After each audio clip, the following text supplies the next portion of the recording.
ଶ୍ରେଣୀର ଛାତ୍ରୀ ଏମିତି କାଣ୍ଡ ଭିଆଇଲା ଯିଏ ନାହିଁ ସେ କହୁଛି ଏ ଝିଅ ନାଁରେ କଳଙ୍କ। ପାଠ ପଢା ବୟସରେ ଝିଅକୁ ପ୍ରେମ ନିଶା ଘାରିଲା। ଆଉ ଏ ନିଶା ଏମିତି ଘାରିଲା ଯେ ସିଧା ମାକୁ ମାରିଦେବାକୁ ପଛାଇଲାନି ଝିଅ। କଣ ଝିଅକୁ ପାଠ ପଢାରେ ମନ ଦେବା ପାଇଁ କହିବା ମାର ପାପ ଥିଲା?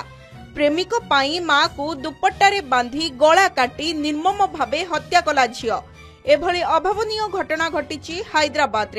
आज्ञा हाँ, हैदराबाद एक आश्चर्यजनक घटना सामना को आसी जहा जानिले आपणक लोम टांकुरी उठिबो।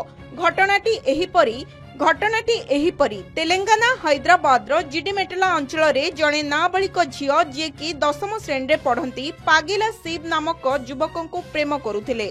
तांको मां अंजलि एसबु जानिबा परे तांको एथिरु निवृत्त रही पाठ पढ़ारे मन देबाकू कहितिले, किंतु झियो तांको मां को कथा न मानी प्रेमिकों सह मिलामिशा करुथिले।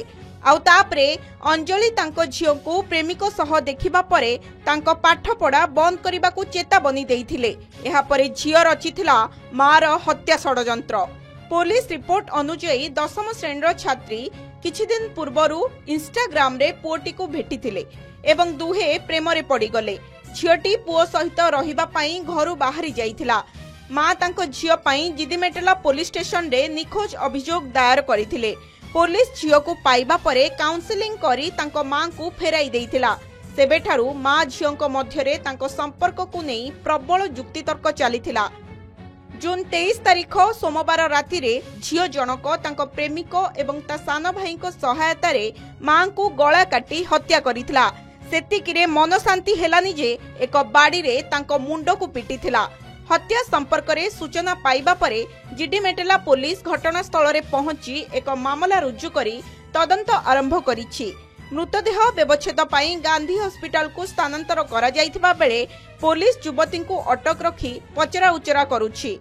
तेबे एही घटना लोकलोचन को आसिबा परे अंचल रे प्रबल उत्तेजना प्रकाश पाइछि एवं लोकमाने आलोचना करुछंती।